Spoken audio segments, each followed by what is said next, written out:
ശ്രീ ജ്യോതികുമാർ ചമക്കാല പറഞ്ഞയാൾ പിൻവാങ്ങിയിരിക്കുന്നു. ആ സംഘടന ഇന്നലെ തന്നെ അത് തള്ളിപ്പറഞ്ഞിരിക്കുന്നു. മുൻകാല പ്രാബല്യത്തോടെ അനിമോനെ പുറത്താക്കിയിരിക്കുന്നു. മന്ത്രി മുഹമ്മദ് റിയാസ് പറഞ്ഞതുപോലെ ഈ പ്രതിപക്ഷം ഇപ്പോൾ മുന്നോട്ട് വെക്കുന്ന 2 മന്ത്രിമാരുടെ രാജിയാണ് നിങ്ങൾ ആവശ്യപ്പെടുന്നത്. ഭരണമില്ലാത്തതിന്റെ കൊതിക്കറിവ് കൊണ്ടാണോ നിങ്ങൾ ഈ പറയുന്ന വിവാദം ഉണ്ടാക്കി വരുന്നതും ഈ ആവശ്യം മുന്നോട്ട് വെക്കുന്നതും ഒക്കെ? ഭരണമില്ലാത്തതിന്റെ കൊതിക്കറിവിനെ കുറിച്ചൊക്കെ പറയുമ്പോൾ പലതും നമ്മൾ പറയേണ്ടി വരും. മന്ത്രിസ്ഥാനത്തേക്ക് എത്തിയതും അതിൻ്റെ കുറുക്കുവഴികളെ കുറിച്ചൊക്കെ നമ്മൾ പറയേണ്ടി വരും. നമ്മളെ കൊണ്ട് അത് പറയിക്കാതിരിക്കുന്നതാണ് മുഹമ്മദ് റിയാസിന് നല്ലത്. ഏതായാലും ഇവിടെ ഇത്തരത്തിൽ ഒരു ശബ്ദ സന്ദേശം ഈ ബാർ മുതലാളിമാരുടെ മീറ്റിങ്ങിനിടയ്ക്ക് വെച്ച് ഇത്തരത്തിൽ എന്താ പറയുന്നത്, ഇടുക്കിയിലെ ബാർ മുതലാളിമാരുടെ വാട്സപ്പ് ഗ്രൂപ്പിലേക്ക് അയച്ചത് അനിമോനാണ് എന്ന കാര്യത്തിൽ തർക്കമില്ലല്ലോ. ആർക്കും തർക്കമില്ല. അത് അനിമോനും തർക്കമില്ല. അനിമോനെ സസ്പെൻഡ് ചെയ്തു എന്ന് പറയുന്ന സംഘടനയുടെ പ്രസിഡന്റ് സുനിൽകുമാറിന് തർക്കമില്ല. മന്ത്രിമാരോ സർക്കാരോ അതിനെ എതിർത്തിട്ടില്ല. അന്വേഷണം മാത്രം ആവശ്യപ്പെട്ടു. മന്ത്രി അന്വേഷണം ആവശ്യപ്പെട്ടിരിക്കുന്നു. അതിന്മേൽ അന്വേഷണം തുടങ്ങി എന്നൊക്കെയാണ് പറഞ്ഞു കേൾക്കുന്നത്.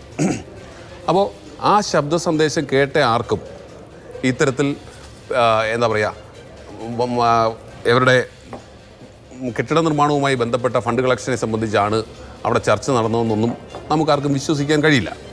ഒന്ന്. രണ്ടാമത്തേത്, ആ മീറ്റിങ്ങിൻ്റെ ആ അജണ്ട വളരെ സ്പെസിഫിക് ആണല്ലോ. ആ അജണ്ടയിൽ വളരെ കൃത്യമായി പറയുന്നുണ്ടല്ലോ എന്തൊക്കെയാണ് ഞങ്ങളുടെ മീറ്റിങ്ങിൽ നടക്കാൻ പോകുന്നതിനെ സംബന്ധിച്ചും. അജണ്ട കൊടുത്ത് വിളിച്ച മീറ്റിങ്ങുമാണല്ലോ. അപ്പോൾ ഞാൻ ആ വിശദാംശങ്ങളെല്ലാം നമ്മുടെ മുമ്പിലുണ്ട്. അപ്പോൾ ഇതൊക്കെ തങ്ങളെ അതായത് വെളുപ്പിച്ച് ഇത് കൂടുതൽ പാണ്ടാകുന്ന രീതിയിലേക്കാണ് ഈ പ്രവർത്തനങ്ങളെ ഈ സംഘടന കൊണ്ടുപോകുന്നത്. എന്തായാലും അവരുടെ കാര്യങ്ങൾ അവർ നടത്തട്ടെ. പക്ഷേ നമ്മളെ സംബന്ധിച്ച് നോക്കൂ, ഈ FKHA state executive meeting at 2 PM on 23rd May 2024 at Ernakulam. Dear members എന്ന് പറഞ്ഞാണ് ആ മീറ്റിംഗ് പോകുന്നത്. നമ്മുടെ വ്യവസായത്തിൻ്റെയും സംഘടനയുടെയും ഇന്നത്തെ സ്ഥിതി വിലയിരുത്തുന്നതിനും ഇലക്ഷന് ശേഷം വരാനിരിക്കുന്ന പുതിയ അബ്കാരി പോളിസി, ഇപ്പോഴത്തെ പുതിയ എക്സൈസ് ചെക്കിങ്ങുകൾ, വ്യവസായം നേരിടുന്ന മറ്റു വിഷയങ്ങൾ തുടങ്ങിയവ ചർച്ച ചെയ്ത് തീരുമാനമെടുക്കുന്നതിലേക്കായി ഈ വരുന്ന മെയ് മാസം 23-ാം തീയതി വ്യാഴാഴ്ച 2 PM ഒരു സ്റ്റേറ്റ് എക്സിക്യൂട്ടീവ് മീറ്റിംഗ് എറണാകുളത്ത് ഹോട്ടൽ റിനൈ കൊച്ചിയിൽ വെച്ച് കൂടുന്നതിന് തീരുമാനിച്ചിരിക്കുന്നു. വരുന്ന മെമ്പർമാരുടെ സൗകര്യാർത്ഥം മീറ്റിംഗിന് മുമ്പ് ലഞ്ച് അറേഞ്ച് ചെയ്തിട്ടുണ്ടെന്ന് തുടങ്ങി താഴോട്ട് പോവുകയാണ്. അപ്പോൾ അവിടെ എങ്ങും അവരുടെ അജണ്ടയിൽ തങ്ങളുടെ ഓഫീസ് നിർമ്മാണവുമായി ബന്ധപ്പെട്ട ഒരു കാര്യവും പറയുന്നില്ല. അതിനുശേഷം അദ്ദേഹത്തിൻ്റെ ശബ്ദശകലം പുറത്തു വന്നത് നമ്മൾ കേട്ടാൽ അതിനകത്ത് ഈ ബിൽഡിങ്ങിൻ്റെ കൺസ്ട്രക്ഷനുമായി ബന്ധപ്പെട്ട് പറയുന്നില്ല. ഇവിടെ ഡ്രൈ ഡേ ഒഴിവാക്കിത്തരാം എന്നതുൾപ്പെടെയുള്ള സർക്കാർ സമ്മതിച്ചു കൊടുത്തിട്ടുള്ളതിനെ കുറിച്ചാണ് പറയുന്നത്. മാത്രമല്ല അതിന് ഓരോരുത്തരും 2.5 ലക്ഷം രൂപ വീതം കൊടുക്കണമെന്നാണ് പറയുന്നത്. നമ്മളെന്തിനാണ് അത്തരം കാര്യങ്ങളൊക്കെ ഇത്തരം അദ്ദേഹത്തിൻ്റെ പുതുതായി വന്നതായി അല്ലെങ്കിൽ മാധ്യമങ്ങൾക്ക് അയച്ചു തന്നിട്ടുള്ള ഈ അദ്ദേഹത്തിൻ്റെ പത്രക്കുറിപ്പ് നേരിട്ട് വരാതെ ഒളിച്ചു നിന്നുകൊണ്ട് അയക്കുന്ന ഈ പത്രക്കുറിപ്പിനെ കുറിച്ചൊക്കെ നമ്മൾ ചർച്ച ചെയ്യുന്നത്. കാരണം അത് വെള്ളപൂശാൻ വേണ്ടി, സംഘടനയും സർക്കാരിനെയും വെള്ളപൂശാൻ വേണ്ടി അനിമോനും അതുപോലെ തന്നെ സുനിൽകുമാറും ഉൾപ്പെടെയുള്ളവർ ചേർന്ന് നടത്തുന്ന തിരക്കഥയുടെ ഭാഗമാണ് എന്ന് നമുക്ക് ബോധ്യപ്പെടും. ഇവിടെ വസ്തുതയായി നിൽക്കുകയാണ്. ആദ്യം വന്നിട്ടുള്ള ഓഡിയോയിൽ പറഞ്ഞിട്ടുള്ളത് എന്തെല്ലാമാണ് അത് വളരെ കൃത്യമാണ്. ഞാൻ അതിൻ്റെ വിശദാംശങ്ങളിലേക്ക് വീണ്ടും കടക്കുന്നില്ല.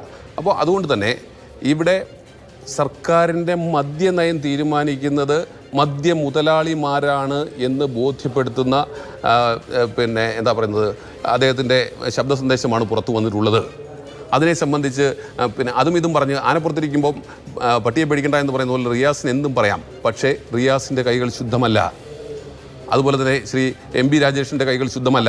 പക്ഷേ MP രാജേഷിനെതിരെയായിരുന്നു നിങ്ങളുടെ ആരോപണം. MP രാജേഷ് രാജിവെക്കണമെന്നാണ് പ്രതിപക്ഷ നേതാവ് ആവശ്യപ്പെട്ടത്. മന്ത്രി മുഹമ്മദ് റിയാസിലേക്ക് പ്രതിപക്ഷം കേന്ദ്രീകരിക്കുന്നതിന്റെ കാരണം എന്താ? അതെന്താ കാര്യം? ഇവിടെ ഡ്രൈ ഡേ പിൻവലിക്കണമെന്ന് ആദ്യം ആവശ്യപ്പെടുന്നത് ടൂറിസം ഡിപ്പാർട്ട്മെന്റാണ്. ടൂറിസം വകുപ്പിൻ്റെ ആവശ്യാനുസരണം ഇവിടെ ടൂറിസ്റ്റുകൾ 1-ാം തീയതിയെ വരുള്ളൂ എന്നാണ് മന്ത്രി റിയാസിൻ്റെ ഡിപ്പാർട്ട്മെൻറ്റ് പറയുന്നത്. അപ്പോൾ ടൂറിസം പ്രൊമോഷൻ നടത്തുന്നതിൻ്റെ ഭാഗമായി 1-ാം തീയതിയുള്ള മദ്യ നിരോധനം പിൻവലിക്കണം എന്ന് ആവശ്യപ്പെട്ടുകൊണ്ട് എക്സൈസ് ഡിപ്പാർട്ട്മെൻറ്റിനും അതുപോലെ തന്നെ സർക്കാരിനെയും റെക്കമെൻഡ് ചെയ്തിരിക്കുന്നത് ടൂറിസം വകുപ്പ് തന്നെയാണ്. അതുകൊണ്ട് തന്നെയാണ് അവിടെ നിന്നാണ് ഇതിൻ്റെ തുടക്കം അവിടെ നിന്നാണ് എന്നുള്ളത് കൊണ്ടുകൂടിയാണ് ഞങ്ങൾ മുഹമ്മദ് റിയാസ് ഉൾപ്പെടെയുള്ളവർ ഇതിൻ്റെ പിന്നിൽ ഗൂഢാലോചനയെ പങ്കുണ്ട് എന്ന് ഞങ്ങൾ വിശ്വസിക്കുന്നത്. ഒന്ന്. രണ്ടാമത്തേത്, മുഹമ്മദ് റിയാസും രാജേഷും മാത്രം തീരുമാനിച്ചാൽ ഈ പോളിസിയാകില്ല. ഈ പോളിസിയാകണമെങ്കിൽ ഇന്നത്തെ രാഷ്ട്രീയ സാഹചര്യത്തിൽ ശ്രീ പിണറായി വിജയൻ അറിയാതെ ഇത്തരം കാര്യങ്ങൾ നടക്കില്ല എന്ന് ഞങ്ങൾക്ക് ബോധ്യമുണ്ട്. നമുക്കെല്ലാവർക്കും ബോധ്യമുണ്ട്. കാരണം കേരളത്തിൽ CPM-നെ സംബന്ധിച്ച് അതിൻ്റെ അവസാന വാക്ക്, പാർട്ടിയെ സംബന്ധിച്ചും ഭരണത്തെ സംബന്ധിച്ചും അതിൻ്റെ അവസാനത്തെ വാക്ക് ശ്രീ പിണറായി വിജയനാണെന്നിരിക്കെ അദ്ദേഹത്തിൻ്റെ അനുഗ്രഹ ആശിസ്സുകളില്ലാതെ ഇത്തരത്തിൽ സർക്കാരും മന്ത്രിമാരും അതുപോലെ തന്നെ ഉദ്യോഗസ്ഥ നേതൃത്വവും ഈ ബാർ മുതലാളിമാരും ചേർന്നുകൊണ്ട് ബാർ മുതലാളിമാർക്ക് അനുകൂലമായ ഒരു എക്സൈസ് പോളിസി രൂപീകരിക്കുന്നതിനെ സംബന്ധിച്ച് ചർച്ച നടക്കില്ല. മാത്രമല്ല ആ പോളിസിയിലുള്ള കാര്യങ്ങളെല്ലാം ബാർ മുതലാളിമാർ തീരുമാനിക്കുന്നു. അവർ ആവശ്യപ്പെടുന്നത് അതുപോലെ നടപ്പിലാക്കി കൊടുക്കുന്ന ഒരു സർക്കാരായി മാറുന്ന സാഹചര്യത്തിലാണ് ഈ ശബ്ദശകലം പുറത്തു വന്നിട്ടുള്ളത്, നമ്മൾ ചർച്ച ചെയ്തിട്ടുള്ളത്. അതിനെ സംബന്ധിച്ച് മുന്നോട്ട് പോയിക്കൊണ്ടിരിക്കും.